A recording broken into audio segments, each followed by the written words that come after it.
Hello friends, মই আজি আপোনালোকৰ মাজলৈ কোনো ধৰণৰ শৰ্ট ভিডিঅ' বা ইনফৰমেটিভ ভিডিঅ' লৈ অহা নাই। মই আজি অলপমান এটা বেলেগ ধৰণৰ ভিডিঅ' লৈ আহিছোঁ। আৰু ভিডিঅ'টোৰ বিষয়বস্তু হ'ল আমি বিশেষকৈ অসমীয়া মানুহখিনি আমাৰ উন্নতি কিয় হোৱা নাই, যিখিনি হ'ব লাগিছিল সেইখিনি হোৱা নাই, সেইটো কথা আমি সকলোৱে জ্ঞাত। আমি কিয় পিছ পৰি ৰৈছোঁ আৰু পশ্চিমীয়া দেশবিলাক বা ভাৰতৰ বিভিন্ন বেলেগ বেলেগ ৰাজ্যবোৰ আমাৰ অসমৰ তুলনাত বহুতখিনি আগবাঢ়ি গৈছে। এইটো কিয় হৈছে, তাৰ কাৰণটো আচলতে কি? তাৰ কাৰণটো ক'বলৈ গ'লে আচলতে আমি অসমীয়া মানুহখিনি কৰ্ম সংস্কৃতিৰ প্ৰতি একেবাৰে যিটো আমাৰ বিৰূপ মনোভাৱ, অৰ্থাৎ আমি কাম কৰিবলৈ বহুত কি কৰোঁ, হেলা কৰোঁ। ক'বলৈ গ'লে হেলা কৰা এইটো বুজাব বিচাৰিছোঁ যে যদিহে আমি অলপমান ভালকৈ শিক্ষা দীক্ষা লাভ কৰিছোঁ, অলপমান শিক্ষা দীক্ষাৰ পোহৰ পাইছোঁ, তেনেহ'লে আমাৰ কি হৈ যায়, আমি সৰু সুৰা কাম কৰিবলৈ আমি লাজ অনুভৱ কৰোঁ বা কামটো আমি কৰিবলৈ একেবাৰে ইচ্ছা প্ৰকাশ নকৰোঁ। আৰু যিবিলাক মানুহে তেনেকুৱা সৰু সুৰা কাম কৰি পৰিয়াল চলাই আছে, পোহপাল দি আছে, তেনেকুৱা মানুহক আমি অলপমান হ'লেও আমি তুচ্ছ দৃষ্টিৰে চাওঁ বা উপযুক্ত সন্মানটো দিবলৈ ইচ্ছা নকৰোঁ, যেন তেওঁলোক আচলতে আমাৰ শাৰীত নপৰেহে বা মানুহৰ শাৰীত নপৰেহে। কিন্তু ইয়াৰ ফলত কি হৈ আছে, ইয়াৰ ফলত আমাৰ নিজৰ লোকচান হৈ আছে আৰু আমাৰ হাতৰ পৰা লাহে লাহে পথাৰ ওলাই গৈছে, বজাৰ ওলাই গৈছে আৰু অসমীয়া জাতিটো লাহে লাহে কি হৈ আছে, অধঃপতনৰ ফালে যাবলৈ ধৰিছে। কেৱল ফ্ৰী বস্তুৰ আশাত আমি কি কৰি আছোঁ, যিকোনো ক্ষেত্ৰত আমি ফ্ৰী বস্তুৰ পিছত দৌৰি আছোঁ আৰু যদিহে কোনো এটা বস্তু ফ্ৰী নাপাওঁ তেনেহ'লে আমি চৰকাৰক দোষাৰোপ কৰি আছোঁ। কিন্তু আচলতে এইটো কিমান দূৰ উচিত, এই কথাখিনি মই সৰু এটা কাহিনী এটাৰ উদাহৰণেৰে আপোনালোকক বুজাব বিচাৰিছোঁ। আমেৰিকাৰ ৰাষ্ট্ৰপতি আব্ৰাহাম লিংকন, আপোনালোক সকলোৱে নাম শুনিছে। তেওঁ আছিল আমেৰিকাৰ ষষ্ঠদশ ৰাষ্ট্ৰপতি।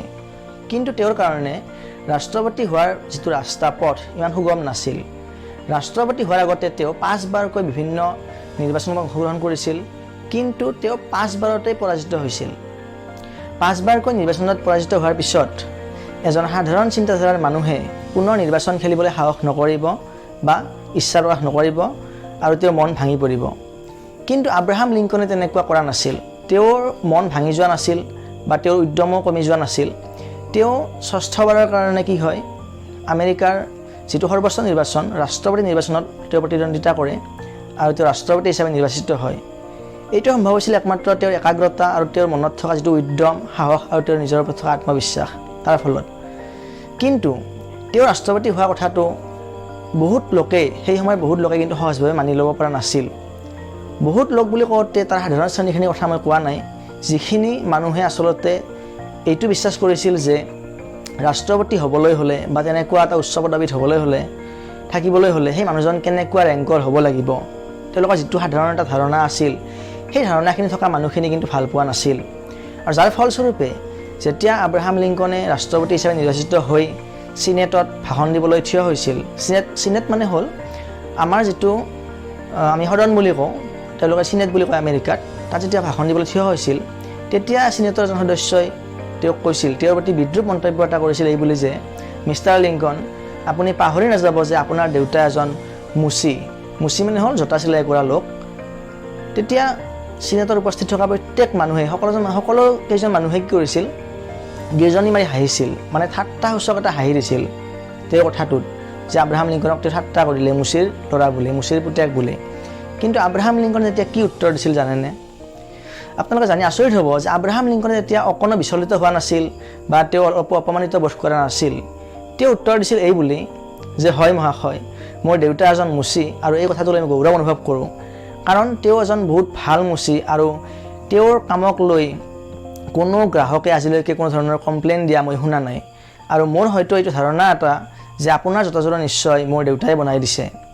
আৰু এইটো কথা মই আপোনাক আজিয়ে কৈ থৈছোঁ যে যদিহে কেতিয়াবা আপোনাৰ জোতাযোৰৰ সমস্যা হয়, মই ভাবোঁ যে এতিয়ালৈকে আপোনাৰ জোতাযোৰৰ কোনো সমস্যা বা কমপ্লেইন হোৱা নাই। যদিহে হয় তেনেহ'লে আপুনি নিসংকোচে মোক ক'ব পাৰে, কাৰণ মোৰ দেউতাৰ ল'ৰা হিচাপত দেউতাৰ যিটো বৃত্তি, সেই বৃত্তিৰ অলপমান জ্ঞান মোৰো আছে আৰু আপোনাৰ জোতাযোৰ মই নিজে মেৰামতি কৰি দিব পাৰিম। যেতিয়া ৰাষ্ট্ৰপতি হিচাপে আব্ৰাহাম লিংকনে এনেকুৱা এটা কথা কৈ দিছিল, তেতিয়া সভাস্থলী একেবাৰে নিৰ্জন হৈ গৈছিল, কাহ পৰি জিন যোৱা অৱস্থা। অৰ্থাৎ আমেৰিকাৰ ৰাষ্ট্ৰপতি, যিজনক কোৱা হয় বিশ্বৰ 1 নং নাগৰিক, সেইজনে কি কৈছিল যে তেওঁ এযোৰ জোতা মেৰামতি কৰি দিবলৈ প্ৰস্তুত আছিল। অৰ্থাৎ তেওঁ কৰ্মক ইমানখিনি সন্মান কৰিছিল।